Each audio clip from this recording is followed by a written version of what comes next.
আমার নাম রাফিকুল ইসলাম, আমি মালদা ডিস্ট্রিক্ট ভালুকা রোড থেকে এসেছি।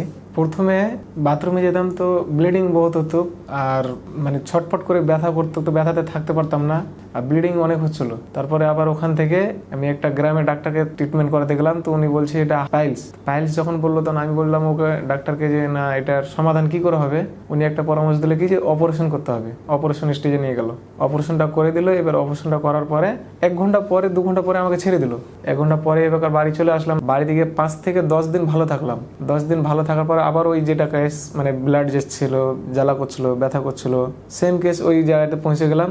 তো মানে থাকতে পারছিলাম না। লাস্ট পর্যন্ত আমার ছোট ভাই মানে ওনার পা ধরে, লোকের পা ধরে অন্য অন্য জায়গাতে নিয়ে গেল। লোক আমাকে কোনো কথা নিয়ে যায়নি। লাস্ট পর্যন্ত আমার ছোট ভাই আমাকে কলকাতা অনেক জায়গাতে নিয়ে গেছে, দিয়ে বায়োপসি করলো। ওখানে কোনো অভ্যাস করা হলো না, বেহোসের ইঞ্জেকশন দেওয়া হলো না, ডাইরেক্ট কাটলো। তো আমাকে মানে যে 4 ঘন্টার মতো আমার সেম ছটপট করে ব্যথা করে ওখান থেকে আবার বের করে দিল। বের করে ওখানে 1 রাত থাকলাম। থাকার পরে সকালে বাড়ি গেলাম।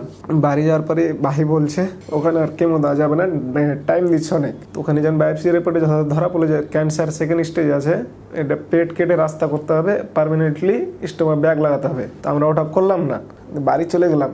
বাড়ি গিয়ে আবার ওই মানে যে কোনো কার সন্ধান নিচ্ছি, তো বলছে বোম্বাই যা, ব্যাঙ্গালোর যা। তো লাস্ট পর্যন্ত আমরা বোম্বাই থেকে ঘুরে আসলাম। ওটাও কেস বলছে ওই যে পেটে রাস্তা কাটতে হবে, দিয়ে এখান থেকে স্টোমা ব্যাগ লাগাতে হবে।